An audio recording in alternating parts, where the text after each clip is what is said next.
Naku, napigilan na nailayo doon si Cal TC. Karam si Keiko makakakuha dito ng Lord. Dediretso yung bahan ng Falcon Saving Friend. Ginamit na naman yung Winter Crown. Pambuhay pa rin dito si Flap TC.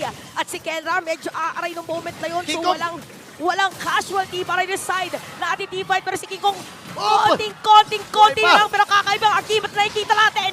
At ayun na nga, Kirk with the kill. Buhay pa rin sila dito pero si Flapty si magiging next sa target. Yung Gwen na kailangan na tumakas. Buti na nandun yung nakakapatay na ba siya ilipante dito ni Kyle TC.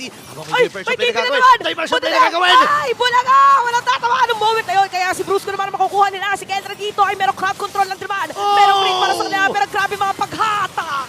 Kaya naman sakto. Dito si King Kong. Pero si Kyle TC naka-double kill din. Nako po!